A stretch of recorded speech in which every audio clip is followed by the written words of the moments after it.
When you get a new television, they give you an instruction book. It tells you how to switch it on, tune it, adjust it, how to find BBC and ITV, how to keep it quiet or make it louder. But there's something missing. The instructions assume you know how to watch television. It's obvious, isn't it?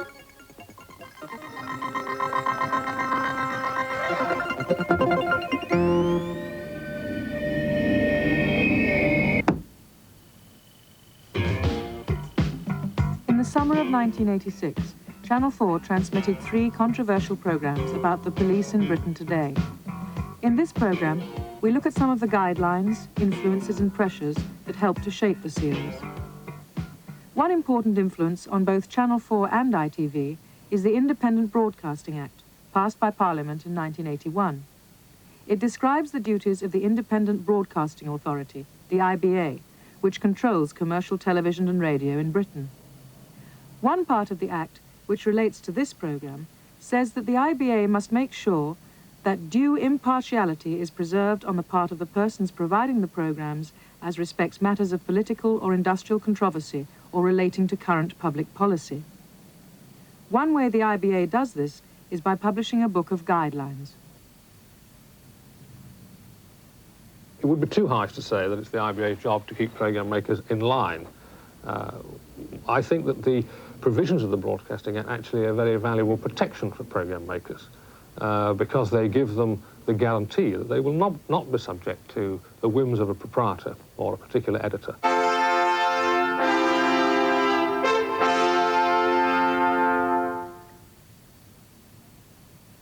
When Channel 4 was set up, the Act of Parliament that set us up gave us a rather special brief. The brief was to encourage innovation and experiment in the form and content of programmes, and also to ensure that the programmes maintain a proper balance and wide range in their subject matter. One of the ways in which we interpreted that was to start to relax a little bit the terribly strict rules which had prevailed in television about balancing factual programmes. The 3 programmes in the police series consisted of May the Force Be With You, and The Beat Goes On, and The Force of the Future. The first one, May the Force Be With You, was an angry film made from outside the police force, looking at 3 occasions on which the police had been involved in very violent confrontations with miners, with some people in a demonstration in London, and with one of the peace convoys. There were 3 very dramatic moments where the police appeared in a very kind of mechanical, they looked like a fighting machine, and you saw them at their toughest.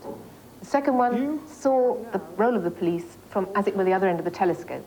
Individual policemen, thinking as individuals about their work and about the things that had happened in that film. And the third programme was a sort of institutional reply by senior policemen to the broad political questions that had been raised about accountability and control in the police force in society generally.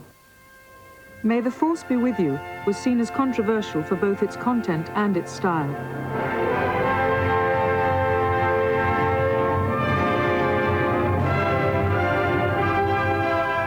Now stretch your arms out. Stretch them out!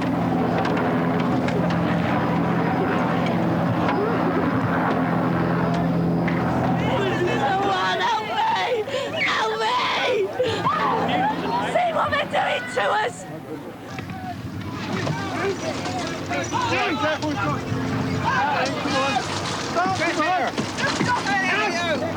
Out!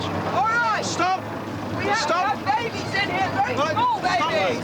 Just wait! There is a sense in which to admit that the police can and often do lie, that the police can and sometimes do act like the violent thugs they're meant to contain.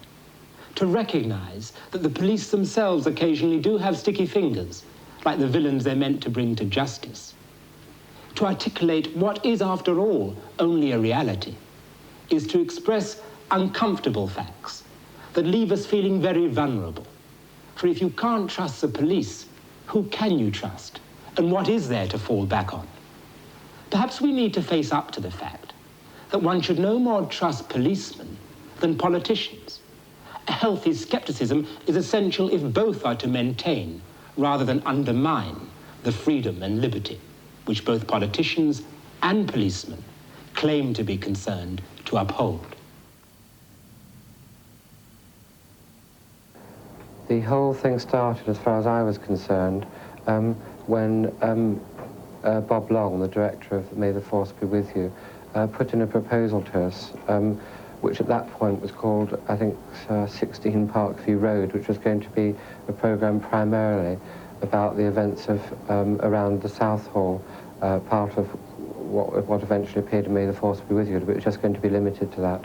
He and I discussed it over a period of some months, probably, on and off, and the programme, mainly through Bob's choice, widened to what eventually became May the Force Be With You. The idea was to show a development within the police in terms of their tactics and their attitudes in public order situations. So where Southall was a very kind of chaotic thing where the police just got out of control, really, got out of hand, it was shown very clearly that during the miners' dispute, that had been kind of more institutionalized, and the police were now acting as a controlled body, but in as violent a way. And of course, by the time it got to the Stonehenge incident, it was more like a very full military operation. People sometimes censor their own work without being asked. We were ultimately censored by other bodies later. I mean, the bulk of the censorship actually went in discussions with myself and Alan. This particular sequence was a reconstruction of an event that took place in 6 Parkview Road, in the basement of the house that was being used as a kind of headquarters for the demonstration. It had a medical centre and a legal centre upstairs. It was taken out of the programme, finally, at Channel 4, because they felt that they didn't have enough, it wasn't strong enough on evidence in terms of people seeing that happen. It was one of the dramatised sequences which showed the police smashing up Misty's music studio in Parkview Road. And the decision was taken to take that whole sequence out of the programme because it was felt to be an unproven incident. It was fiction. I was asked to cut down on some of the repetitious shots, and I did. And in fact, there are still some there, and people have commented since that they didn't like those. I had a reason for doing them. I also had a whole load of what can only be called really kind of scratch video techniques within the film. Now, they were taken out not through any form of real censorship in the sense of you can't have that, but it was felt by some people, and I actually agreed with them in the end, that somehow they undermined the seriousness of the programme. I kind of think that you've got to do those odd little things sometimes in order to extend the kind of general language, if you like, of television. But anyway, I took those out. With some archive footage, I think when you see it on TV, you're kind of half watching it, and you suddenly, what did he do there? What happened? You know, you don't realise, and I think you have to see it again. And I thought these incidents were just so extreme. I mean, 3 policemen, bodily dragging a person across a street and ramming his head into a wall. And the other one was the miner being beaten on the head while he's begging to be left alone. Were so extreme, I just felt like they had to be drummed in. You know, in case the audience missed it, they weren't going to get a chance, in a sense. He, at one point, had quite a lot of use of slow motion of particular incidents in the film. And I thought, while I wasn't against using those devices, I felt that at times that he perhaps overused them and that therefore lost the dramatic effect. I don't think there were points in the making of the programme where Bob and I had serious disagreements about it. There were, I think, points of difference and emphasis, more than fundamental differences, I think. This reconstruction remained in the film as it was based on eyewitness accounts of the events.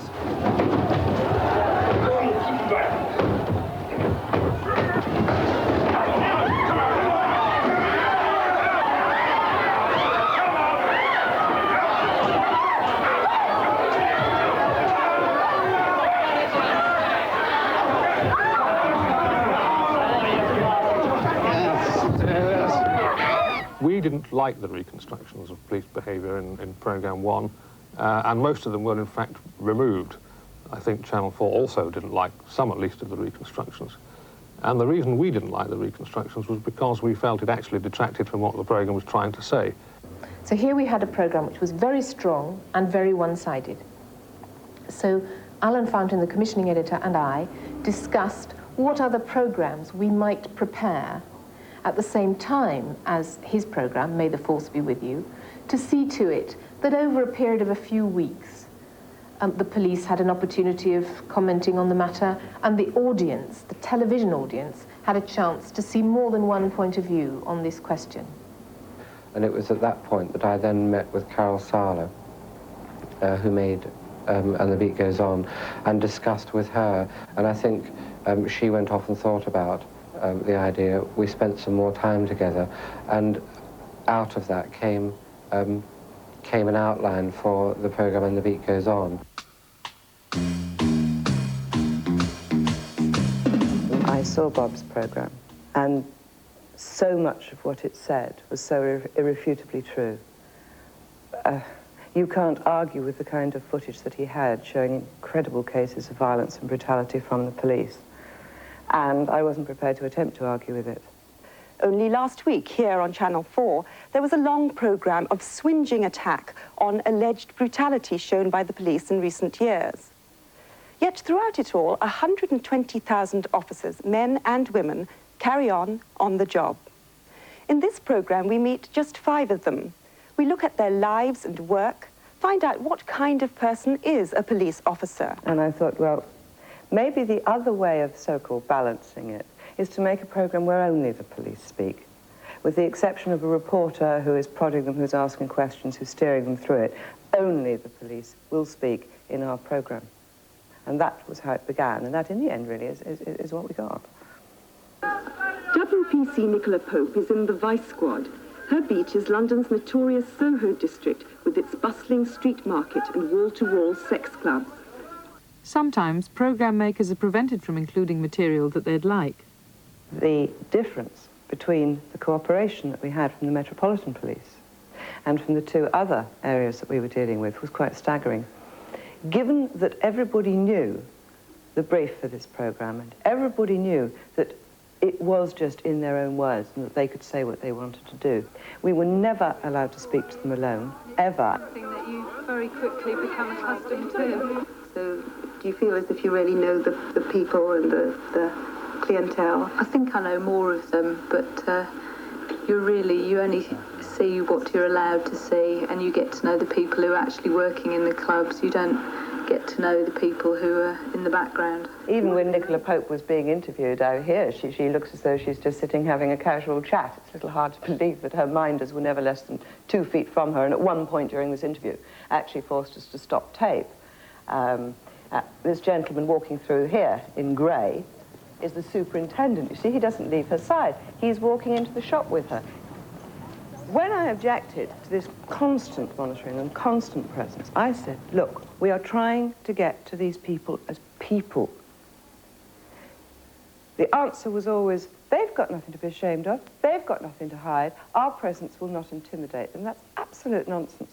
Absolute nonsense. It's like saying, you know, you want to have a chat with a 16-year-old at school, perhaps to work out what they'd like to do with their careers, and they're not going to be inhibited if their headmaster's sitting next to them. What do you use this? There were people who felt that the first half of the programme was, for some reason, overtly sympathetic to the police, because nobody else spoke at all.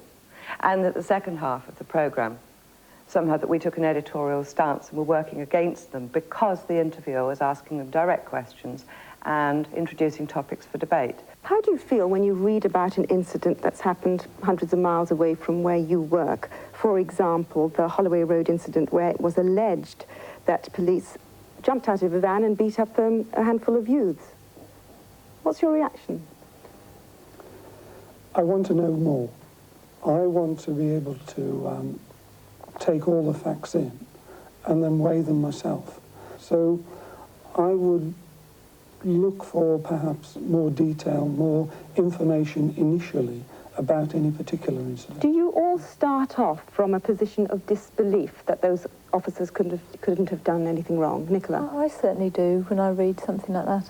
I can't believe it, and I want to know exactly what happened. I think probably the one thing that we might have done, given more time, is gone back to the Metropolitan Police and said, these people that you have given us are either not strong enough to make an interesting programme, or they must be done again without you there. And if you won't do that, then we're going to go very public about your refusal to do so. There was a minor, what I thought was a sort of minor thing, I don't think that Carol did, in a credit that she wanted to make at the end of the programme, where she felt that she'd had a very difficult time from the Metropolitan Police, and she wanted to thank the two other forces who'd been involved, and by implication at least not to thank the Metropolitan Force. I was happy to go along with that. It was thought in higher places at the Channel that it really wasn't necessary, and eventually it was taken out.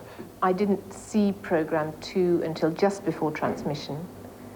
The sets of problems that it raised were quite different. I think in that case, the filmmaker had a difficult sequence of negotiations with the police forces whose representatives she wanted to involve in the film. But she did all that, and because it all went well, I didn't have to do anything. She came to the arrangements that a filmmaker always comes to with the people she wanted to film. And I think some forces were more welcoming than others, but she dealt with all that. If she'd rung me up and said, I'm in trouble, please will you talk to the Chief Constable, I would have done, but she didn't, so I didn't have to. As far as the third programme was concerned, I didn't really have a direct responsibility for the making of the programme. Having set out in the making of Carol Sala's programme, apparently to provide a balance, whatever that means, for May the Force Be With You, I was a little surprised when the third programme was actually commissioned by the Channel. Programme 3 was, in a sense, a defence. Programme 1 had chosen the ground. Programme 1 had been given a budget and a time to make a film about the police, and he had chosen what he would say about the police, and he chose to accuse them of certain specific things. He therefore set the agenda, and what Programme 3 was doing was giving the police an opportunity to reply. The Force of the Future, the Denning programme, arose because of the nature of the first two programmes, May the Force Be With You and The Beat Goes On, not in reaction to criticism of them. We saw in the Channel that there was a need to represent if you like, the establishment view, the hierarchy of the police, bearing in mind that the police is a hierarchical, uniformed, and disciplined force, and that, for example, the ordinary policemen and women who were represented in And the Beat Goes On may love babies and love animals, but if they're ordered to hit you over the head in a riot, they will hit you over the head. One of the most important questions now is what weapons should the police be allowed to use?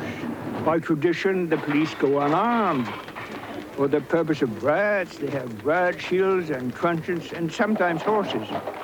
Now the question is, ought they to have water cannons and CS gas, or plastic bullets to be available, or even in extremity machine guns? Everyone would deplore the necessity of it, but should these weapons be authorized at all? That, then, is the background against which our discussion takes place tonight. In many people's views, policing in Britain stands at a crossroads. Which way will it go in the future? Now, Sir Kenneth, I want to ask you the basic question. What is the role of the police today?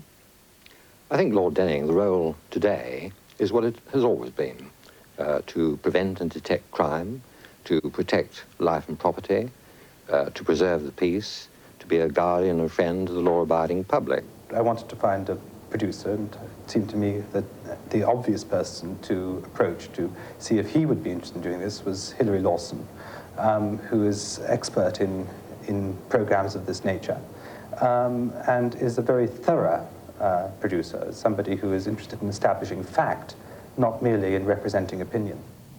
People who agree to take part in TV discussion programs may influence who appears with them. And really a requirement for the program was that we had the established police opinion. There was no point in contemplating even formats which they would not take part in, and which they thought that they would find unacceptable. So we had to bear that in mind in deciding how the format was to be structured and who else was to be included. The composition of the program was determined jointly. In the first place, it comes from, it is determined by the overall objectives of the program, and in this case, we wanted to clearly represent, as I say, the police hierarchy, if you like, the establishment view. So that was where we wanted to cast our net. Secondly, Hilary came up with the idea of Lord Denning as a presenter, which I thought was absolutely wonderful. Do the media have an influence for bad on that? Of course, the media is part and parcel of our society. We can neither say that it is responsible for what we are, nor blame it for how we turn out. But it certainly has its contribution to make in the conveyance of good ideas, just as I hope we're doing in this program today. Yes, but now in those circumstances, can the government or anyone else do anything either to suggest to the media or anything of that kind? Because they are independent, are they not, all the media and the newspapers too? He isn't a completely neutral chairman in the sense of being an invisible chairman. He's somebody who is listening to what is being said and coming to a view, rather than a television presenter who is listening to what is being said and who scrupulously avoids coming to a view, no matter what is said. Neutral chair people, neutral chairmen, are people who have, by definition, no moral fibre. A neutral chairman would be able to umpire a discussion between Adolf Hitler and the chief rabbi of Berlin and not come to any conclusion about either. That is, in my view, what a neutral chairman would do. That's not what I want. We've also seen that there are many criticisms being made against the police, but as a discussion which we've had, those criticisms are more often than not well-founded. And it's unfair to the police that they should be criticized by some politicians and others as they are, or even by the media. It's unfair that the police, that they should be criticized in this way, and it's up to all right-thinking and law-abiding citizens to support the police in this country in their difficult and dangerous task. And we ought to be very grateful to them, all of us, for the important work they do in maintaining law and order throughout our country. Well, that was very much a statement by Lord Denning himself. It wasn't a statement by Channel 4 or by the IBA. And I think it was seen by the majority of viewers as a statement from Lord Denning, with which people would either agree or disagree. The last 2 minutes in which Lord Denning suddenly leapt from his chairman's chair and delivered a brilliant but extremely polemical piece to camera was unexpected, shall we say. But the rest of the programme was a discussion programme, not a personal view programme. I regret, I think, that we didn't have perhaps Paul Boateng, who was the solicitor who had appeared in the first programme. I think it might have been better if he'd actually been in the studio for the third programme. There would have been then a bit more argument and a bit less of the chairman simply putting a question and policemen replying. I think it would have made for a rather more lively format. I certainly think that the IBA and Channel 4 and television generally is very, very frightened of the police, as are politicians. And I don't know, I can't think of any other professional body which causes so much kind of fear, really. I can't think of any other body who, if it had a programme made which they felt attacked them, could demand and get so much. Well, I think whether balancing programmes are made or not, it's always, quite a difficult issue to predict. My guess would be that had Carol's programme alone been made, then it probably wouldn't have been balanced. I don't think the third programme would have been made at all, except as a balancing programme. I would like to think that had the third programme been made alone, then it should have been balanced, obviously.